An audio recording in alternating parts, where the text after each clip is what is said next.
My lovely students, welcome to Mathological. In this session, we'll be discussing all the 20 QA questions that appeared in CMAT examination in 2024, Shift 2.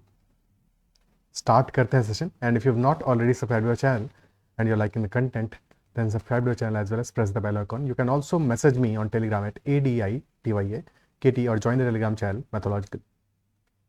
So first question, distribution of total number of kurtis, cotton and linen sold by 6 different stores in 2016, where a total kurtis sold are 84,000. That is given.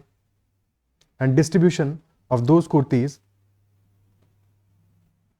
by all 6 stores respectively in terms of percentage is also given for A, B, C, D, E, F in a pie chart. And then respective ratio of number of linen to cotton kurtis sold is given in terms of ratios. So that is the information given. So first question is, number of kurtis, linen and cotton sold by store D is what % more than the number of linen kurtis sold by store B? So kurtis sold by store D, linen plus cotton, is what % more than number of linen kurtis sold by store B? Okay. So total kurtis sold by store D is 12%.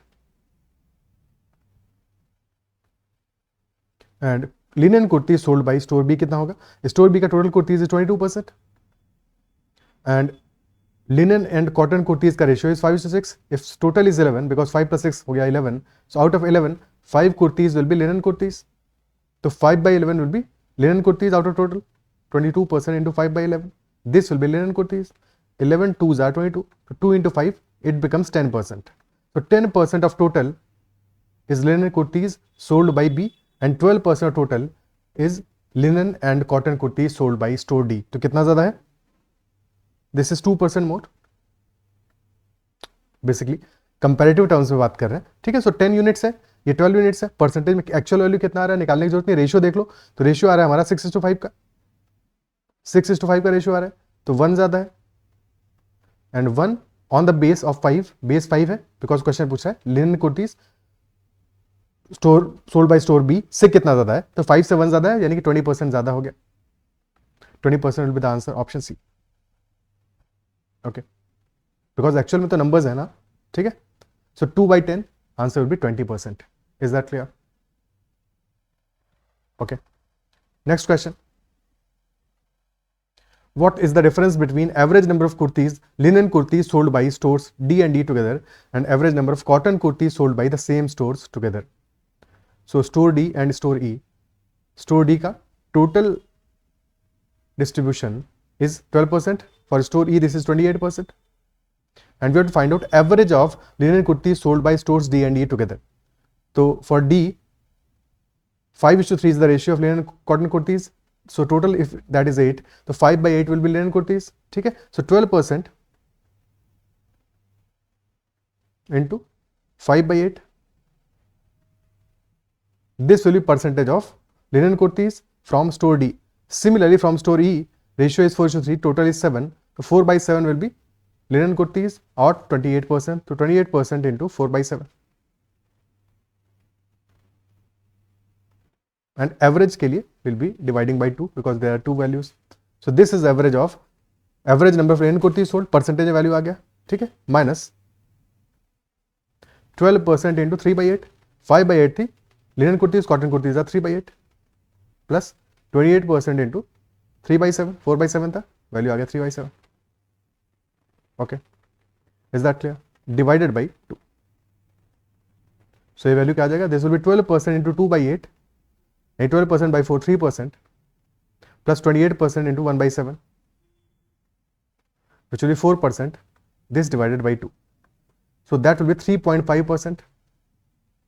3.5% of total, or total 84,000. So 3.5% of 84,000, or basically 1% है 840. तो 840 into 3.5. 840 into 3.5. अब या तो multiply करके देख लो, otherwise देखो 7 का multiple 3.5 भी है, 7 का मल्टीपल 840 भी है. तो 7 into 7 49 का मल्टीपल हमारा आंसर होना चाहिए. ठीक है, 49 का मल्टीपल होना चाहिए. तो 2940 should be the answer because this is 49 into 6. या फिर 7 का मल्टीपल चेक कर लो, तो 7 का मल्टीपल भी सिर्फ एक ही ऑप्शन में मिलेगा, option number C. So that should be the answer. Clear है? और कैलकुलेट करना होता तो भी कोई दिक्कत नहीं थी. 840 into 3 is 2520 प्लस 420, तो answer will B 2940. Okay, clear है? और क्योंकि हमें डिफरेंस निकालना था अल्टीमेटली, और डिफरेंस सेम वैल्यूज के लिए था, स्टोर डी और ई के लिए था दोनों केसेस में. सो कैसे अप्रोच कर सकते थे? इंस्टेड हम डायरेक्टली देख सकते थे कि 5:3, अगर हम स्टोर डी की बात करें तो for store D the ratio of linen to cotton kurtis is 5:3. तो डिफरेंस कितना आ रहा है? डिफरेंस आ रहा है 2 यूनिट्स का आउट ऑफ टोटल 8. ठीक है, सो 2/8 विल बी द डिफरेंस 12% का. तो 12% into 2/8 plus for store E the difference is of 1 unit, total is 7, तो 1/7 ऑफ 28%, और फिर डिवाइड बाई 2 कर देते तो डायरेक्टली हमारा वैल्यू आ जाता. Isn't it so? Next question. What is the respective ratio between number of kurtis linen cotton sold by store C and number of linen kurtis sold by store F? तो kurtis sold by store C is 8% and linen kurtis sold by store F total is 14%, or linen kurtis will be 7/10 into 7/10. So clearly यहाँ पे we are getting a multiple of 49, 7 into 7, और cancel out तो होगा नहीं because left side में 8% है. ठीक है, 8% है तो कैंसिल आउट तो उससे होना नहीं है, तो डेफिनेटली रेशियो में option B should be the answer. वैसे ही दिख रहा है, हालांकि और भी कुछ कैलकुलेशन करना भी नहीं है. सो सिंपली आ रहा है 40:49. बट अगर कैलकुलेशन टिपिकल होता तो हमेशा प्राइम नंबर्स का जो फैक्टराइजेशन है ये बहुत हेल्प करता है, तो ऑब्जर्व करना है उसको ऐसे केसेस में. ठीक है, बिकॉज कोई भी सेंस नहीं बनता 41, 31, 29 आने का, कहाँ से आएगा जब मल्टीपल ऑफ 7 है, कैंसिल आउट होने नहीं है, और वो आ नहीं रहा ऑप्शन में. Next question, the graphs of ax plus by is equal to c and dx plus ey is equal to f will be. Now ax plus by is equal to c, this is a linear equation of a line. dx plus ey is equal to f, this is also a linear equation, तो both are equations of line. और question क्या पूछ रहा है? No solution, finite number of solutions, 1 solution, 2 solution, ऐसे बातें लिखी हुई हैं. So basically if you have 2 parallel lines, if you have 2 parallel lines, so there will be no solution because they will never be intersecting. ठीक है, 2 parallel lines will never be intersecting, so there will be no solution. ठीक है, and if there are 2 coincident lines, ठीक है, 1 line और उसी के ऊपर ही दूसरी लाइन है. अब कोइंसिडेंट को बना तो नहीं सकते बिकॉज अगर उसको बना पा रहे हैं तो कोइंसिडेंट नहीं है फिर. ठीक है, बट ऐसे समझ लो कि these are 2 lines which are coincident. Okay, तो कोइंसिडेंट लाइंस है. इफ लाइंस आर कोइंसिडेंट यानी कि बोथ लाइंस का इक्वेशन एग्जैक्टली सेम ही है ultimately. So in that case there will be infinitely many solutions because all points lying on one line will also be lying on the second line. तो infinitely many solutions for coincident lines. And third case is when the lines are intersecting. So if you have 2 intersecting lines, there will be only 1 unique solution. क्या ही clear है?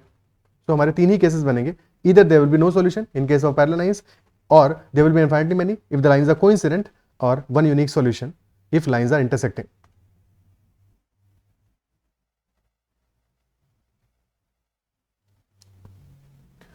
So parallel if the system has no solution, that is correct. Option A is correct. And if A is correct और फिर भी option में given नहीं है तो option B और डी तो आंसर नहीं होगा. B, coincident if the system has finite number of solutions. So finite mentioned है, फाइनाइट यानी कि limited. No, this will be incorrect because infinite number of solutions होता तब करेक्ट होता. तो B is incorrect. Intersecting if the system has 2 solutions, no, only 1 solution. So D is correct. Intersecting if the system has only 1 solution. A and D will be the answer. Option C answer हो जाएगा. Is that clear? ठीक है.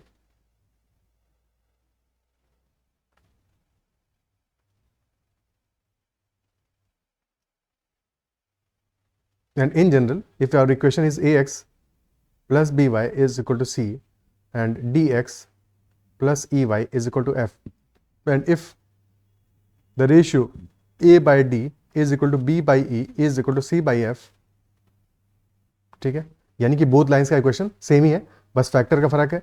So in that case these lines are parallel lines, sorry coincident lines, not parallel lines, coincident lines,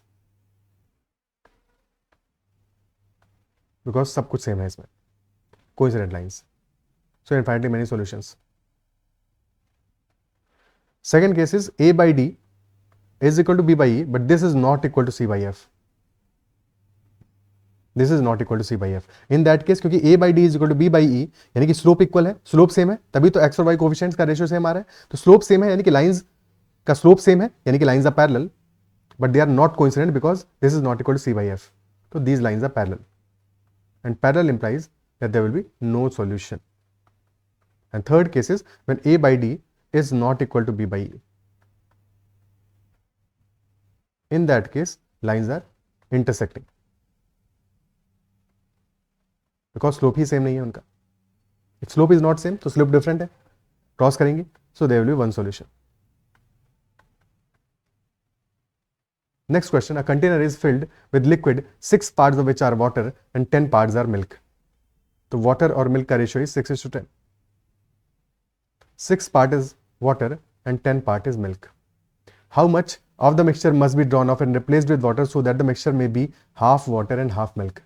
So some part is drawn off and replaced, यानी कि total quantity same रहेगा. So initially if total is 16, let us say 16 liters है, तो out of 16 liters, 6 liters will be water, 10 liters will be milk. 6:10 का ratio है. और finally भी उतना ही रखते हैं 16 लीटर्स, बिकॉज रिप्लेसमेंट किया है, तो replacement will not change the volume, volume will remain same. ठीक है, total will remain same.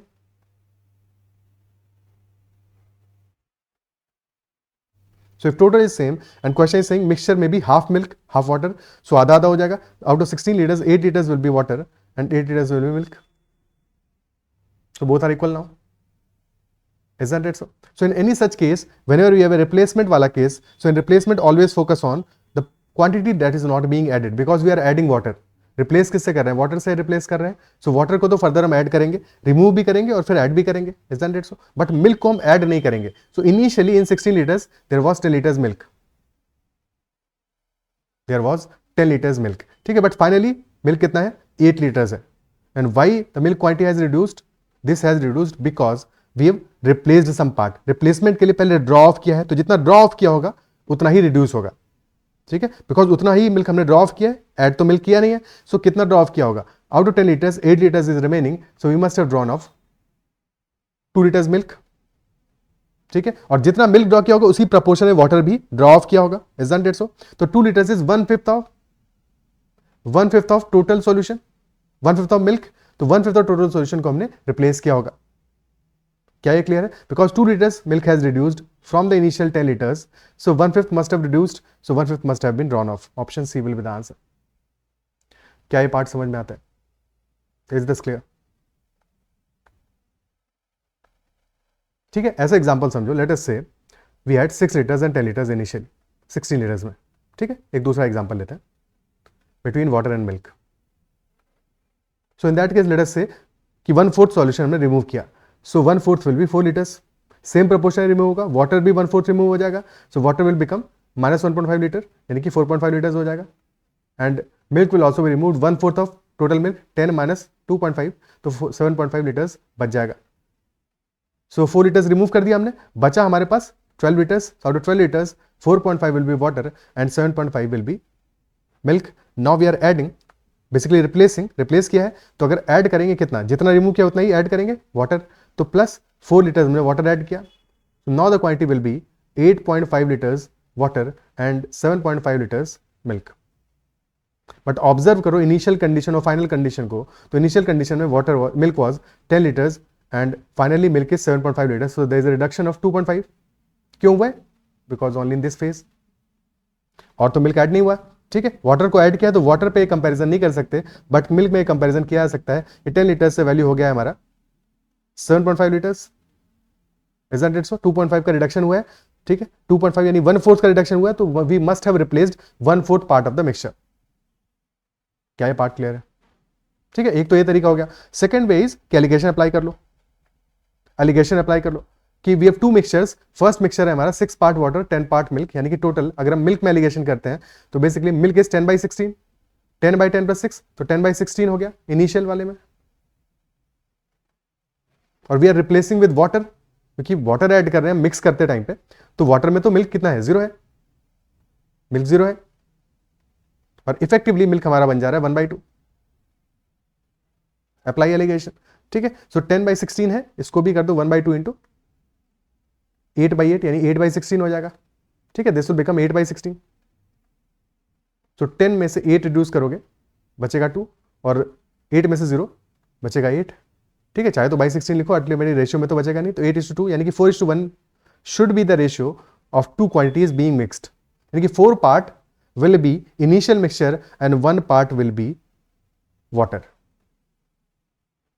4 part will be initial mixture and 1 part will be water. Total कितना हो जाएगा? 4 + 1 5 यूनिट्स। बट ये कहानी कब की है? ये कहानी है मिक्सिंग की, यानी कि जब हमने रिमूव कर लिया था उसके बाद का, और कितना रिप्लेस किया हमने? वाटर उतना ही रिप्लेस किया होगा जितना कि हमने ड्रॉ ऑफ किया था मिक्सचर, यानी कि 1 part has been drawn of out of total 5 parts. तो answer will be 1/5 and not 1/4। ये चीज याद रखना है कि जब भी अगर एलिगेशन लगा के कर रहे हो तो ध्यान रखना है कि हमारा जो क्वांटिटी का जो रेशियो आएगा, जितना पार्ट हमने ड्रॉ ऑफ किया होगा उतना ही तो रिप्लेस किया है। So that is why answer will be 1/5 and not 1/4। 1 out of total 5, ठीक है, 4 + 1 5, 1 out of total 5, 1/5 will be the answer, option C. Clear है? Next question, there are two numbers which are greater than 21 and their LCM and HCF are 3003 and 21 respectively. There are two numbers are greater than 21 and 21 is their HCF. So let us say numbers are A and B, ठीक है, and if their HCF is H, so we can write numbers as HX and HY, ठीक है, HCF multiplied by some other numbers, ठीक है, in both cases where X and Y should be को prime, यानी कि x और Y का HCF बनाना चाहिए, क्योंकि अगर उनमें और भी कोई कॉमन फैक्टर होगा, इन दैट केस एचसीएफ हमारा एच नहीं रह पाएगा, ठीक है। So for A and B we can say that A can be written as 21 into x, b can be written as 21 into y because 21 is their HCF and LCM is 3003, और क्योंकि x और y आपस में को prime है तो LCM will be equal to 21xy HCF into the remaining factors. So 21xy which is equal to 3003. 21 1s are 21, फिर बचा हमारा 90, 4s are 84, तो 143 is remaining. So x into y is equal to 143. Now 143 is 11 into 13.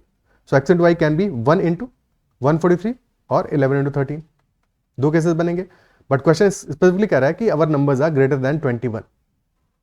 Numbers are both numbers are greater than 21. So if 1 into 143 वाला case होता तो एक number तो हमारा 21 हो जाएगा, second will be 21 into 143. But this is not possible because both numbers have to be greater than 21. तो पहला वाला केस हमारा होगा ही नहीं, ठीक है, फर्स्ट केस नहीं हो सकता because both numbers are greater than 21 and hence second condition रहेगा कि numbers will be 21 into 11 and 21 into 13. Question asking sum, तो सम आ जाएगा हमारा 21 into 11 plus 13, 21 into 24 which will be 480 plus 24 504. Option A will be the answer, 504. Okay, clear? Next question, match list 1 with list 2. So in any such case जब भी matching का question दिया हो CMAT में, तो चांसेस जो सबसे इजी वाला मैचिंग है सबसे पहले उसको करो, और कई बार तो उतने से ही क्वेश्चन खत्म हो जाता है. For example regular price 60, sale price 50, so discount कितना आ रहा है? 60 is regular price, 50 is sale price, so there is a discount of 10. और बेस क्या है? बेस 60 होगा, 10/60 यानी कि 1/6 is the discount which will be 16.66% which will be third. तो B should be matched with third. अब बी को third से मैच सिर्फ एक ऑप्शन में किया है, ऑप्शन बी में, so that will be the correct answer. That will be the correct answer. Clear है? ठीक है, बाकी कैलकुलेट करने के लिए बाकी भी कर सकते हैं. 65 से हुआ 55 यानी कि there is a decrease of 10. Base क्या है 65 का? तो 10/65 विच विल बी 2/13 और 1/13 होता है 7.7% रफली. सो 2/13 हो जाएगा हमारा 15.38% रफली. ठीक है, बेसिकली 7.69% हुआ. ओके, तो 15.38% हो गया. ए विल बी मैच्ड विद 2. बात करते हैं सी की. सी में 70 से हो रहा 60, डिक्रीज ऑफ 10 अगेन, तो 10/70 1/7 which is 14.2857%, 14.29%.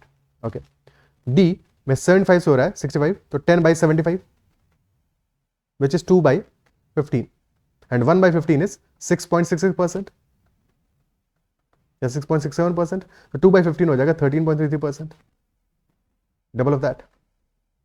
So D should be matched with first. Okay. Next question. In terms of percentage profit, arrange the following transactions in decreasing order. Decreasing order में arrange करना है in terms of percentage profit. Profit is 17, cost price is 36, 17 by 36, first case. 24 by 50, second case. 19 by 40, third case, and 29 by 60, that is fourth case. Now ये सारी की सारी values हमारी 50% के आसपास आ रहे हैं, और बेसिकली वी कैन से 17 by 36 is 18 by 36 minus 1 by 36. 24 by 50 is 25 by 50 minus 1 by 50. 19 by 40 is 20 by 40 minus 1 by 40, और 29 by 60 हो जाएगा 30 by 60 minus 1 by 60. तो ये सारे वैल्यूज हमारा जो फर्स्ट फ्रैक्शन लिखा है 18 by 36, 25 by 50, 20 by 40, 30 by 60, all these are 50% only. ठीक है, सो 50% में जितना तुम कम सब्ट्रैक्ट करोगे उतनी बड़ी वैल्यू आएगी. तो when the smallest value is getting subtracted, that will be the largest value, और जब लार्जेस्ट वैल्यू सब्ट्रैक्ट करोगे तो वैल्यू सबसे कम आएगा. Isn't it so? Isn't it so? Out of 1 by 36, 1 by 50, 1 by 40 and 1 by 60, largest value कौन सा होगा? Largest will be 1 by 36 because denominator सबसे कम है, so this will B largest. ठीक है, और smallest will be 1 by 60. Largest value जब subtract करोगे तो रिजल्ट हमारा स्मॉलेस्ट आएगा. लार्जेस्ट वैल्यू को सब्ट्रैक्ट करो, रिजल्ट स्मॉलेस्ट आएगा. तो smallest will be this value 50% minus 1 by 36, this will be smallest, and largest value will be this one. ठीक है, so between A, B, C, D, D is the largest and A is smallest. ठीक है, तो option C या D तो answer नहीं होंगे, A B में से कोई एक आंसर होगा. ठीक है, अब बात कर लेते हैं सी और बी के बीच में. तो बिटवीन सी एंड बी कौन सा लार्जर वैल्यू होगा? Because 1 by 15 is 50 is this value smaller than 1 by 40. Smaller value को सब्ट्रैक्ट करोगे वैल्यू आएगा लार्जर, तो बी में हमें वैल्यू लार्जर मिलेगा. Isn't it so? So this value will be greater. Basically order बन जाएगा हमारा D greater than B greater than C and this is greater than A. D B C A. Option B will be the answer. क्या ये part clear है? ठीक है, D B C A हमारा answer हो जाएगा. ओके, अगर exact value फिर भी कैलकुलेट करना हो तो 1 by 36 कितना आएगा? 1 by 36 is basically 1 by 6 divided by 6, और 1 by 6 is 16.66% by 6. या रफली वैल्यू क्या आ जाएगा? 1 by 36 है, सो 15 से हो गया 2.5%, और फिर बचा हमारा अराउंड 2.78% के आसपास की वैल्यू आएगी. ठीक है, so that we are subtracting from 50%. तो रफली हमारा वैल्यू हो जाएगा 50 माइनस 2.78, तो 47.22%. ठीक है, 47.22%. 1 by 50 is 2%, तो straight away this value will be 48%. 1 by 40 is 2.5%, so this will be 47.50%. 1 by 60 will be 1 by 6 is 16.66%. So 1 by 60 will be 1.666%. So that will be 48.33%. ठीक है, D greater than B greater than C greater than A. क्या clear है? Exam में हमें निकालने की जरूरत नहीं है एक्चुअल परसेंटेज को, बस स्ट्रेट अवे हमें ऑप्शन दिख रहा था इनइक्वालिटी में कि कौन सा ऑर्डर बनेगा. हमारा क्वेश्चन खत्म हो गया वहां पे. Okay, next question. A glass jar contains 1 red, 3 green, 2 blue and 4 yellow marbles. So if a single marble is chosen, then we have to find out कि probability क्या होगा. तो probability of yellow marble, total marbles कितने हैं? 1 plus 3 plus 2 plus 4. 1 is red, 3 are green, 2 are blue, 4 are yellow. So total are 10 marbles. So probability of choosing a yellow marble will be 4 by 10. 4 by 10, which will be A connected with 4. और A 4 के साथ 2 में connect हो रहा है, तो option A अभी तो आंसर नहीं है. Probability of green marbles 3 by 10. B1. Okay, A4 B1, option C is the answer. C probability of either green और येलो यानी कि 7 by 10. C with 2 and either red or yellow will be 5 by 10, which is 1 by 2.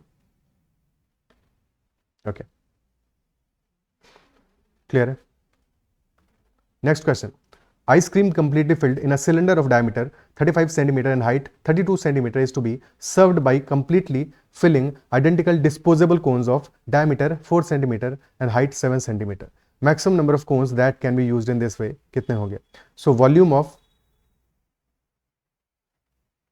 a cylinder is pi r square h and volume of a cone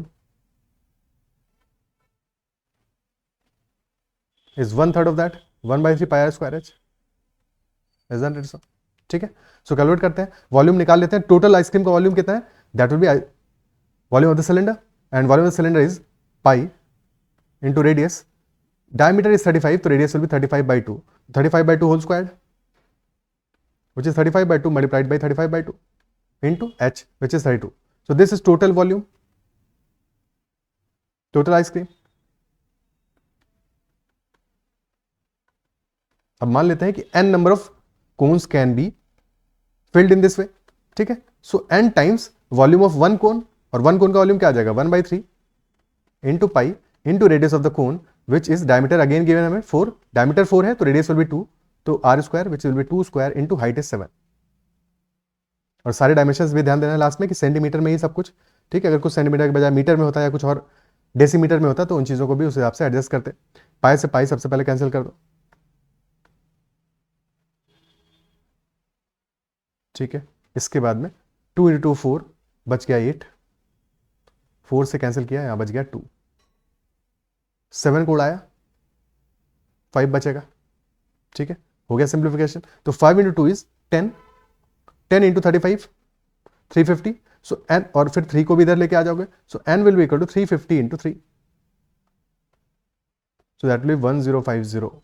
यानी कि total number of cones that can be made in this way is 1050, option C.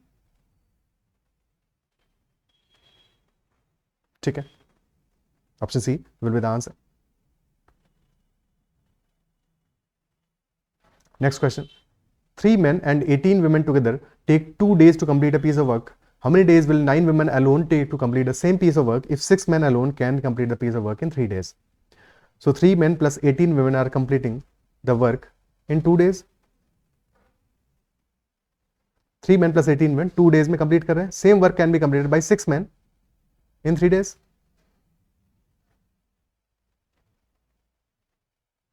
So 3m plus 18w is equal to 9m. यानी कि 18w becomes equal to 9m minus 3m, 6m. So 3w is equal to m, यानी कि m by w, यानी कि man और women का efficiency का ratio आ गया 3/1. Isn't it so? मैन और वुमेन का एफिशिएंसी का रेशियो आ गया 3/1. ओके, सो टोटल वर्क हमारा क्या हो जाएगा?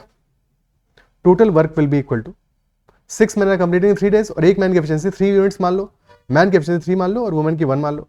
तो 6 मैन का एफिशिएंसी कितना हो जाएगा? 6 × 3, और नंबर ऑफ डेज लग रहे हैं 3, तो 6 × 3 × 3 that will be 54 units. Work will be 54 units. और क्वेश्चन आस्किंग 9 वुमेन का कितना टाइम लगेगा? Time taken by 9 women. तो time will be equal to total work which is 54 units divided by 9 women का वर्क डन कितना होगा? एक woman का है 1 यूनिट, तो 9 का होगा 9 × 1, तो 54/9 6 डेज में work will be completed. 6 days में work will be completed. Isn't it so? Clear है? ठीक है, देखो 6 men can complete the piece of work in 3 days. ठीक है, और पहले वाले के सिचुएशन में कैसे किया था? 3 men and 18 women together take 2 days to complete a piece of work. They are completing the work in 2 days. तो सेकंड केस में भी 2 days में ही मामला लेके चले जाओ. ठीक है, तो चीजें कंपेयर करना बेटर होगा. 3 men and 18 women together take 2 days to complete a piece of work. 6 men are taking 3 days. 6 × 3 is 18. 18 is also 9 × 2. तो 9 men will complete the same piece of work in 2 days. If 6 men are completing 3 days, 9 men complete करेंगे 2 days में, 18 men complete करेंगे 1 days में, but हमारा concern है 2 days का, तो 9 men are completing 2 days. अब नंबर ऑफ डेज सेम हो गया है तो कंपेयर कर सकते हो डायरेक्टली. तो 9 men का work is as good as 3 men and 18 women. वही चीज जो सेम चीज हमने इक्वेशन में लिखा है वही वर्बली भी सोच सकते हैं. 9 men का work is same as 3 men and 18 women. तो 3 men सब्ट्रैक्ट कर दो दोनों केसेस में से. 6 men का work is same as the work of 18 women, यानी कि 1 man का work is same as work of 3 women. So man का एफिशिएंसी 3 आ गया, वुमेन का एफिशिएंसी 1 आ गया. Is that clear? ओके, क्या ये पार्ट क्लियर है? ठीक है, And if this part is clear, so 9 women are as good as 3 men. So 6 men are taking 3 days, 3 men will be taking 6 days. Next question.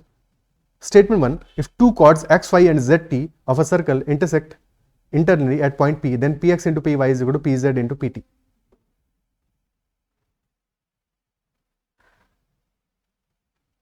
So two chords are there.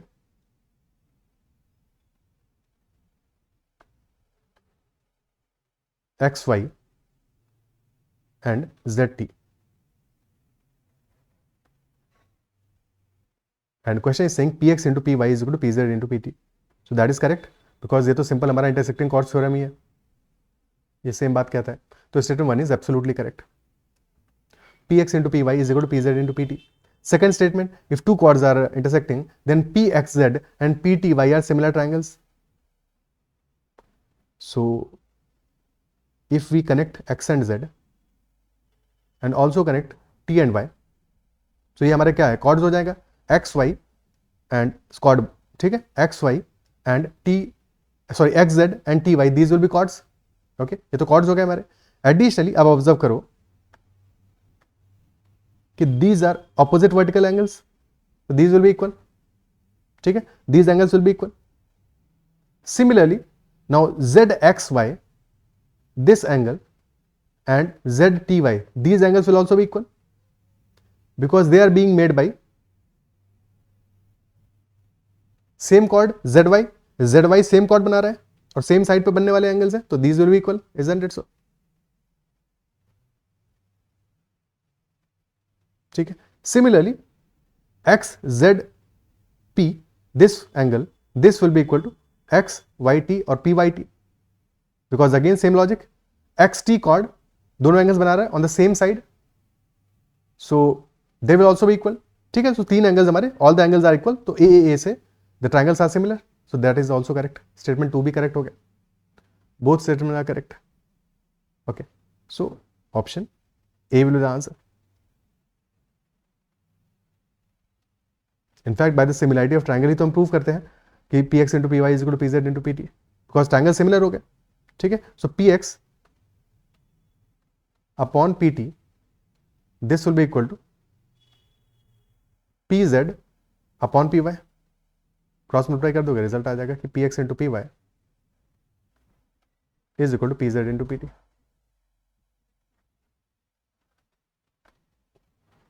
Okay, next question. If A% of A and B% of B, while summed up, they are equal to 2% of AB. So, what percent of A is B? So, A% of A will be A into A by 100 into A plus B by 100 into B. This is equal to 2 by 100 into AB. 100 तो cancel out कर दो, तो A square plus B square becomes equal to 2AB. So, A square plus B square minus 2AB is equal to 0. यानी कि A minus B whole square. This is equal to 0, and if this is 0, क्योंकि because this is a perfect square, so this will always be greater than equal to 0. 0 कब होगा? When both are equal, when both A and B are equal. तो A is equal to B, यानी कि A is 100% of B. ठीक है, या B is 100% of A, because question ने पूछा था what percent of A is B, तो B is 100% of A.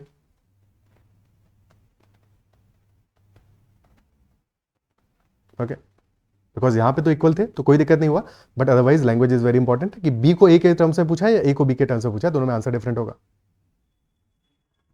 Next question. Statement 1, the perimeter of a triangle is greater than sum of its 3 medians. So that is the correct statement.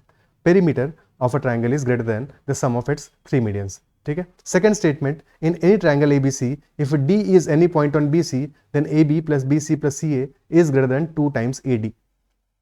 AB plus BC plus CA is greater than 2 times of AD. अब इस बार क्या है, second statement में D is any point, it is any point on BC. Okay.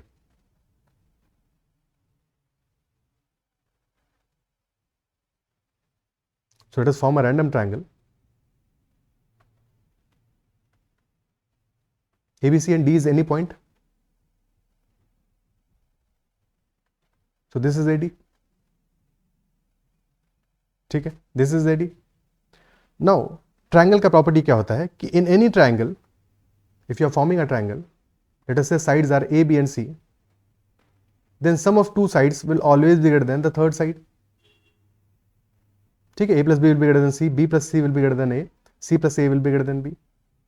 Isn't it so? So similarly, if you observe triangle ABD, so in triangle ABD, AB plus BD, this should be greater than AD. Isn't it so? Similarly, now observe triangle ADC. So in triangle ADC, AC plus CD, this will be greater than AD. So if this is equation 1, this is equation 2, add both. So result आ जाएगा हमारा AB plus BD plus AC plus CD is greater than AD plus AD. And BD plus CD क्या है? BD plus CD is BC only. तो AB plus AC plus BC, this is greater than 2 times AD. So this statement is also correct. Second one is also correct. Both statements are correct. Option A will be the answer. Okay, clear है? ठीक है, next question करते हैं.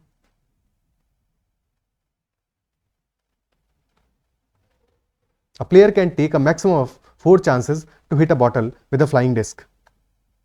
Maximum 4 chances to hit a bottle with a flying disc. The probability of hitting the bottle at the first, second, third and fourth shots are 0.1, 0.2, 0.35 and 0.45 respectively. So what is the probability that the player hits the bottle with the flying disc? यानी कि ultimately एक बार भी hit हो जाएगा तो bottle hit हो गया. ठीक है, even if the bottle has been hit exactly once, तो दैट इज ऑल्सो हिट. ठीक है, सो हमें क्या प्रॉबिलिटी निकालना है? Probability that the player hits the bottle with the flying disc. एक बार करे, 2 बार करे, 3 बार करे, 4 बार करे, दैट इज फाइन.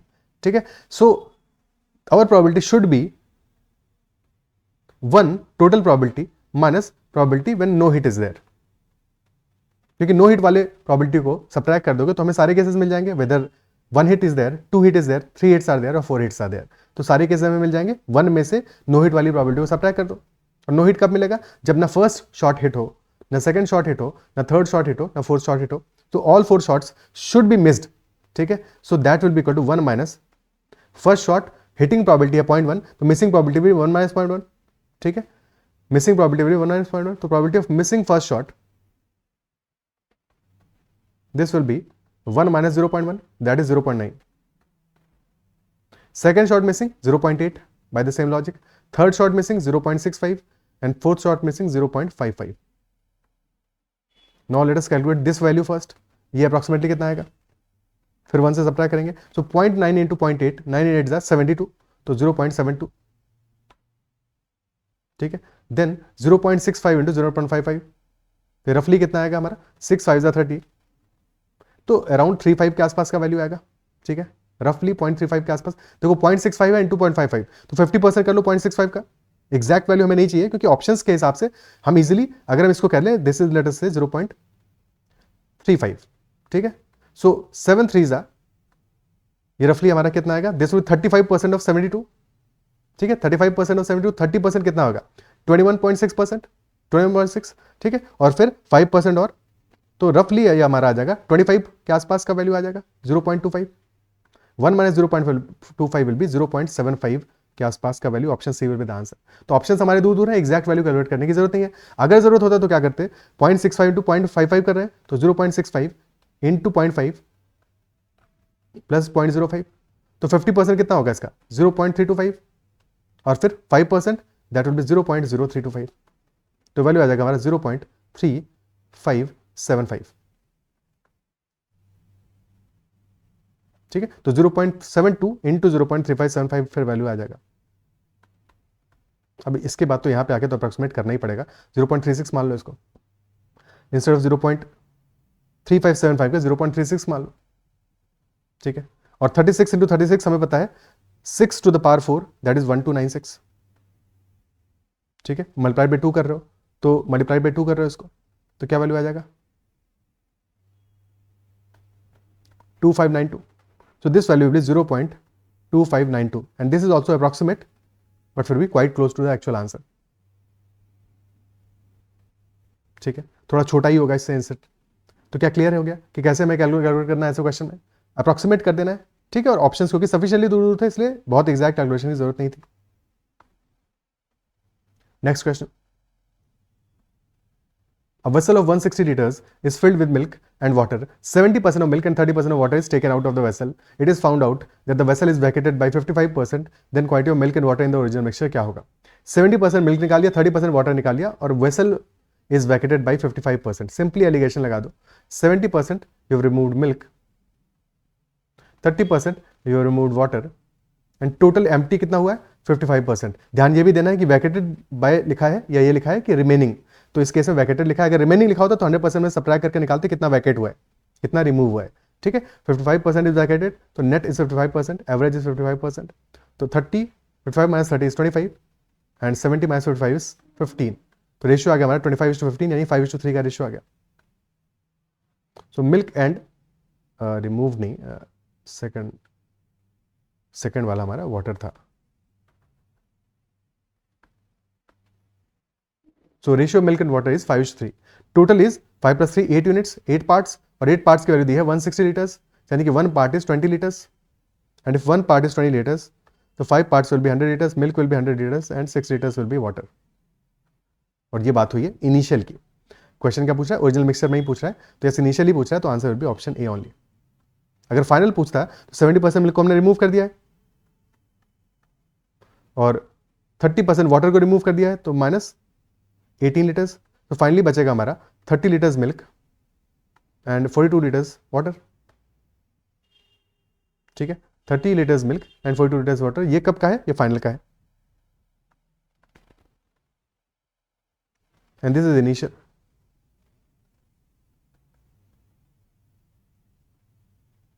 जो क्वेश्चन को और बेटर बनाना होता तो फाइनल वाला आंसर पूछते, बिकॉज वो एवेलुएट करना पड़ता. Next question. There are 10 stations on a railway line. Number of different journey tickets that are required by the authorities. क्या होगा? 10 stations, number of different tickets कितने होंगे? ठीक है, तो अगर हमारे पास लेटर से 2 ही stations होते A and B, number of tickets कितने चाहिए होंगे? 1 ticket will be from A to B, second ticket will be from B to A. ठीक है. Similarly, अगर हमारे पास 3 stations होते A, B and C, number of tickets कितने होते? Tickets from A to B and B to A. Tickets from A to C and C to A, tickets from B to C and C to B. Total tickets हो जाते हैं 6. In general, if there are 10 stations, then every ticket will be from some departure station. ठीक है, from some station, starting from some station and ending at some other station.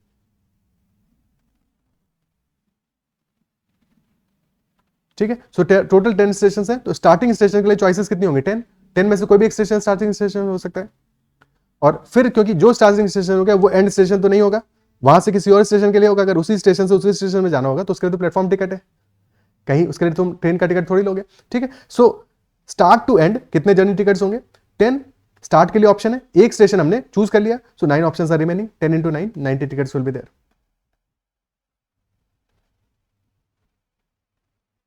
Option B will be the answer. ठीक है.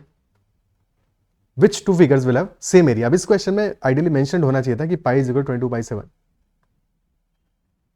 Because otherwise pi is irrational. ठीक है, अगर ये mention नहीं है तो पाई तो इरेशनल है, बट इतना एजम्पशन हमको लेना पड़ेगा इन एग्जाम्स में. Circle with diameter of 14 centimetre, area क्या आ जाएगा? डायमीटर 14 है, रेडियस है 7, तो पाई इंटू 7 स्क्वायर यानी pi into 49. Second case, rectangle with length 12 and breadth 10, 12 into 10, so this is 120. Rectangle with length 14 and breadth 11, 14 into 11, that is 154. Last value square with side 12 square which is 144. So पहली वाली value में properly calculate करना पड़ेगा. पाई into 49 will be 22/7 into 49, so 22 into 7 which will be 154. So A and C are matching, so option आ जाएगा C which will be A and C only. ठीक है, though in ideal scenario this will not exactly be 154 because pi को हम approximately 22/7 करते हैं, exactly थोड़ी होता है. But for the sake of this question will be saying that A and C are correct. ठीक है, A and C have the same area. Arrange the following surds in increasing order. 2 to the power 1 by 3, 3 to the power 1 by 2, 5 to the power 1 by 4 and 6 to the power 1 by 6. Again क्या करेंगे यहाँ पे, सारी values को सबका, पहले case में क्या करें, 2 to the power 1 by 3 है, 3 to the power 1 by 2 है, 5 to the power 1 by 4 है और 7 to the power 1 by 6 है. टू कंपेयर इट सबकी पावर 12 कर लेते हैं, क्योंकि बेस में हमारा क्या है 1 by 3, 1 by 2, 1 by 4, 1 by 6, 3, 4, 2, 4, 6 का एलसीएम आ जाएगा 12. सबकी पावर 12 कर दो टू कंपेयर देम. तो 2 to the power 1 by 3 to the power 12, 3 to the power 1 by 2 उसकी पावर 12 कर दो, 5 to the power 1 by 4 power 12 and 7 to the power 1 by 6 power 12. So value हो जाएगा हमारा 2 to the power 1 by 3 to the power 12 will be 2 to the power 4 which is equal to 16, 3 to the power 6 ये value आ जाएगा 5 cube which is 125 और this is 7 square which is 49. 3 to the power 6 क्या होगा 27 square which is 729. तो largest value आ रहा है हमारा 729 which is option number B. B is the largest. हमें क्या करना है, इंक्रीजिंग ऑर्डर में लिखना है, तो बी तो लास्ट में आएगा, यानी कि ऑप्शन ए और सी तो आंसर नहीं होंगे, बी और डी में से कोई होगा, लास्ट में आएगा और सबसे पहले आएगा A. Starting with A ending with B, option D is the answer.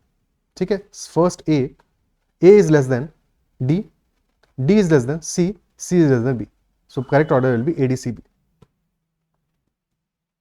Okay, clear? Next question. Mr. Seth inherits 2505 gold coins and divides them among his 3 sons, Brij, Purab and Mohan,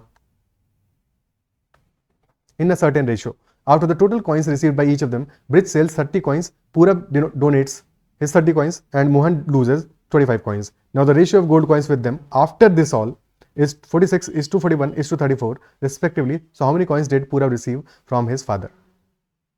So Brij, Purab and Mohan,